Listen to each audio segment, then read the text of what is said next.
Usually, when we talk about a medical diagnosis, there's this expectation of, I don't know, precision, like engineering. Right? It's very clinical. Yeah, you break your arm, the x-ray shows that jagged white line, and the doctor just points and says, well, there it is. Exactly. You either have the fracture or you don't. And that clinical boundary is comforting, because it gives us an immediate, totally undeniable reality to work from. But step into the world of human connection, like marriage or family dynamics, and that x-ray machine just shatters. We are suddenly looking at an emotional landscape that is, frankly, a diagnostic wasteland. Big total wasteland. I mean, you can't just point to an image to explain why two people who have lived in the exact same house for a decade suddenly feel miles apart. Right. It is the ultimate diagnostic muddy water. We have this profound inability to visually measure emotional starvation. I mean, think about it. If someone is physically starving, the symptoms are visible, right? But if they are emotionally starving, they might be sitting right next to you at the dinner table, totally smiling, while their internal world is just collapsing. And that is exactly the terrifying reality we are tackling today. So welcome to the deep dive. I am so glad you could join us today because we have a really fascinating stack of notes and texts to get through. It's a really unique combination today. It really is. We are pulling from the relationship principles of Dr. Gary Chapman, specifically his work on the 5 love languages of God, and we are brilliantly integrating that with the sweeping spiritual and historical teachings found in the Urantia book. Yeah, and what makes this specific combination so potent is the collision of the clinical and the cosmological. Totally. On one hand, you have this highly practical, almost mechanical look at how human beings process affection. And on the other, you have this massive historical and spiritual perspective on how we connect with one another on a soul level. Right. And the mission for this deep dive is to extract the actionable knowledge from these texts. Mm. We want to find out how to use what they call a divine method of communication to completely transform marriages, families, and ministries. Which is huge. It's massive. We are going to explore how to go the second mile, much like the historical Jesus did, turning everyday interactions into profound spiritual connections. So, okay, let's unpack this. Let's do it. Because to get to that divine level, we first have to address the mechanics of the failure. Like, why do we so often feel lonely, even when surrounded by people who technically love us? Well, before we can learn to love others perfectly, we have to understand the mechanics of how human beings actually receive love and what happens when they don't. Right, so our audience already knows the basics of the love languages. Mm-hmm. Physical touch, quality time, words of affirmation, acts of service, receiving gifts. We don't need to rehash that. No, but we do need to talk about what the sources call the empty love tank. Yes, the empty tank. It sounds like a simple metaphor, but the clinical reality of an empty love tank is devastating. It's a state where a person's fundamental need for validation and connection is just entirely unmet. Even in a house full of people. Exactly. Even when those people have the best intentions. When your primary pathway for affection is ignored, your brain registers it as a fundamental lack of safety. I always liken the empty love tank to, it's like trying to charge a smartphone with the wrong cable. Oh, that's a great way to put it. Right, because you can plug it into the wall all day. The electricity is there, the power is surging through the grid, and the intention of the person holding the cable is entirely focused on charging the phone. But the device is still going to die. Exactly. It's going to die because the connection point is fundamentally incompatible with the hardware. What's fascinating here is why this happens. Because you have a husband who is pouring his absolute soul into his family by working grueling 70-hour weeks to provide for them. Which is a massive act of service. Right. In his mind, the power is flowing. But his wife's primary language might be quality time. She doesn't need the surging power of his financial provision. She needs the specific connection of his undivided attention. And because the hardware doesn't match, her battery remains completely dead, and he is left feeling utterly unappreciated. Which leads to the symptoms. When the tank is empty, people experience this unexplainable sense that something is missing. You get sudden irritability, defensiveness, and emotional walls just go shooting up over minor slights. Think about a time you felt unappreciated at work or at home. Was it because the appreciation was given in the wrong language? We do this thing where we just default to showing love in the language that means the most to us. Yeah, we project. We are projecting our needs onto others. And the sources point out the brutal mathematics of this projection. If you just guess what another person needs based on your own default, your success rate is going to be about 20%. 20%. I mean, you would never board an airplane that had a 20% chance of landing safely. No, you definitely wouldn't. But we run our marriages, our parenting, and our ministries on those exact odds. It's crazy. So to stop projecting our default language onto others, we first have to accurately identify and measure what our own default actually is. Which brings us to the calculus of affection. We have to break down the prioritizing of the 5 languages because it is not an all or nothing thing. It's a percentage. Right, you don't just speak one language and completely ignore the other 4. Exactly. The source shares a really specific example. One person calculated their needs at 34% for their primary, 26%, 23%, and then a steep drop-off to 11% and 6%. And that drop-off is key. If you're trying to love someone in their 6% category, you are literally wasting your emotional capital. You're pouring water into a sieve.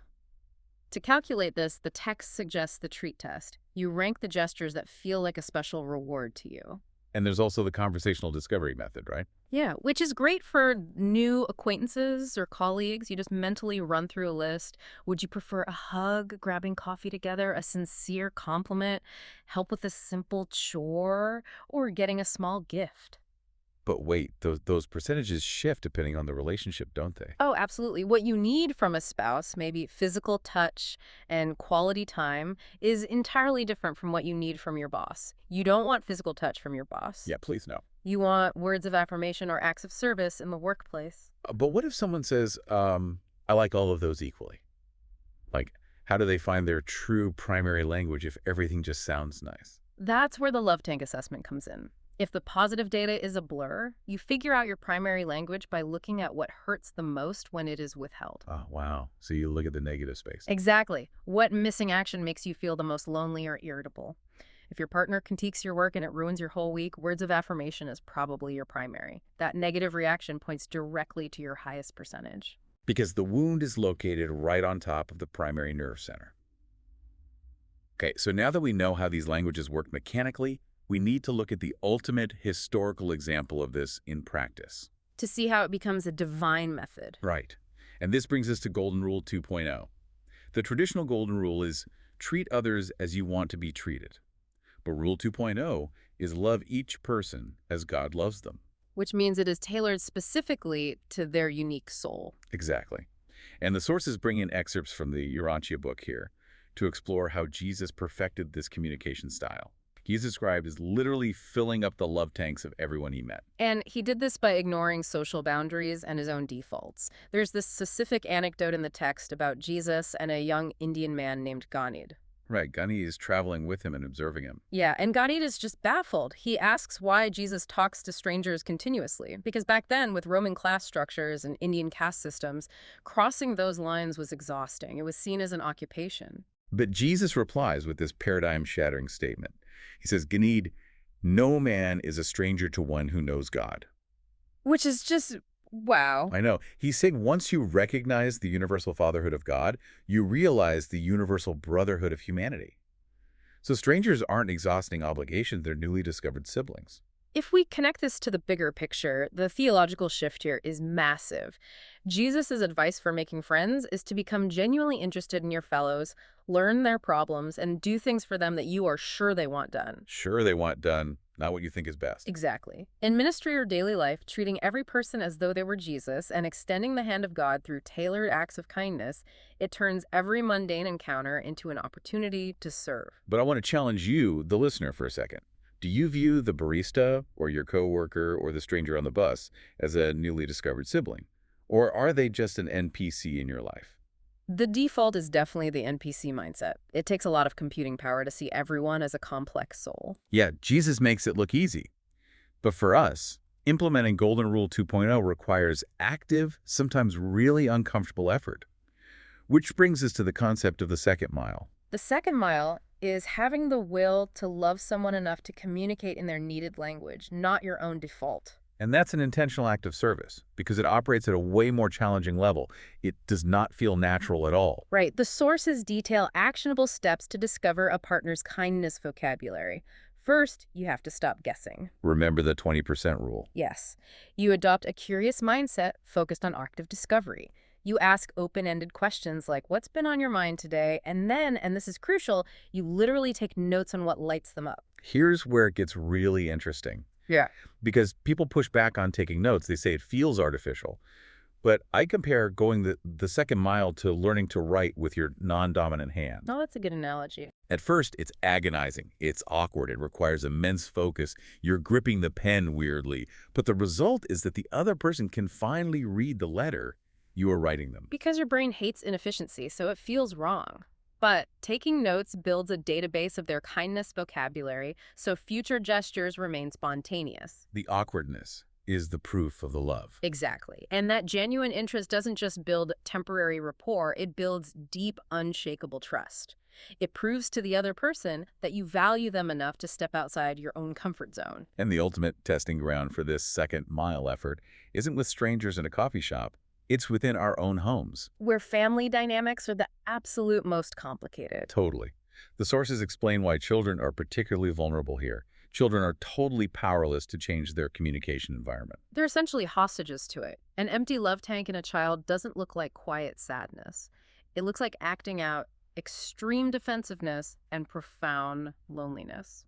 So how do parents identify a child's language when the kid doesn't even know what a love language is? You use an adapted treat test. You offer micro-experiments. Do they prefer a hug or a high five? Playing a board game or getting a small surprise toy? You also watch their default expressions. Like, are they always drawing you pictures? That's gifts. Or begging to help you cook. That's acts of service. Yes. And transitioning from children to marriage, the Urantia book has a really interesting perspective. It views monogamy as a matchless association. Good, it doesn't romanticize it. It talks about the historical difficulty the sexes have had understanding each other. It uses this phrase, a mixture of ignorant mistrust and fearful fascination. Fearful fascination. It's so accurate. Right. And here is where the sources reveal a surprising historical detail. We just talked about Jesus being a perfect communicator, but even he had family friction. Yes, which is wild to think about. He got along excellently with James, Miriam, Amos, and Ruth, and fairly well with Martha. But he experienced serious friction with his earthly father, Joseph, and his brother Jude. Because they couldn't comprehend his interest in strangers. Jude saw Jesus' universal love as a neglect of his familial duties.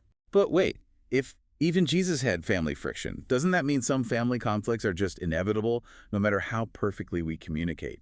The sources clarified that the goal isn't the eradication of all disagreement. The goal is the establishment of a baseline of love. An emotional safety net. Exactly. Even when Jude didn't understand Jesus' mission, a tailored approach prevents that misunderstanding from becoming lasting trauma. It's the difference between friction and fracture. Okay, so when love languages fail in the family, it leads to friction and anger. How do we use these tools therapeutically to resolve deep-seated conflict and heal? Well, unmet expectations and repressed anger leak into daily life, right? They color our mood, and that goes straight back to the empty love tank. Because when you're starved for affection, you develop these rigid expectations of how people should behave. The Urantia book actually offers some wisdom here that sounds pessimistic but is deeply liberating. It says, be less critical, expect less of some men, and thereby lessen the extent of your disappointment. Which perfectly compares to Jesus' teaching to forgive as a parent forgives a little child. You grant them the grace of their own ignorance. But going beyond philosophy, there are clinical therapeutic applications here. Genuine interest and tailored communication are actually used to treat PTSD in soldiers and police. Wait, really? Just speaking a love language can treat trauma? Yes, because of the biological reality. Speaking kind words with tailored love triggers the release of oxytocin, which is the bonding hormone. And it decreases cortisol, right? Exactly. It literally regulates the nervous system. You are physically down-regulating their fight-or-flight response. But for a lot of people, speaking kindly doesn't come naturally, especially if they have their own trauma. Right, which is why Dr. Chapman provides 4 actionable strategies to speak kind words more freely and build a kindness vocabulary. Okay, let's break these down. Step 1. Tune into the kind words others use and jot them down. You're basically eavesdropping on healthy communication to stockpile linguistic ammunition. I love that. Step 2. Reflect on your conversations. Ask yourself, did I build them up or tear them down? And if you realize your default sarcasm took over, you own it and apologize to disrupt the pattern. Step 3 is my favorite. Swap unkind words for kind ones, even in private, like when you're driving. Yes. When someone cuts you off, your default is usually profanity. But the strategy is to force yourself to speak kindly or neutrally out loud in the empty car. You're training the neural pathways of that non-dominant hand when no one is watching. Exactly. Which leads to step 4. Choose to see the value in everyone you meet. Just like Jesus and Ganid. Right. This raises an important question, though, about how we handle high-stress environments. When stress shrinks our emotional capacity, relying on this practiced kindness vocabulary acts as a therapeutic safety net. It stops us from lashing out. Yeah. So what does this all mean? When you look at all this, communication isn't just data transfer. No, not at all. It's a profound spiritual tool for healing nervous systems and souls alike. When we do the agonizing work of writing with our non-dominant hand, we are extending divine love into the physical world. And that brings us to our call to action for you. Before you close your eyes tonight, who can you encourage or appreciate? Think of someone specific. Challenge yourself to make the call, send the text, or write the note using their specific love language, not yours. And I want to leave you with a final, provocative thought to mull over. If our primary love language dictates how we receive love from humans, does it also dictate how we perceive the presence or absence of God in our lives? Oh, wow. If you feel spiritually disconnected, might it just be that you're expecting a divine word of affirmation when the universe is actually giving you an act of service? That is something to think about. Stay curious, keep learning, and keep going the second mile. Thanks for joining us on this deep dive.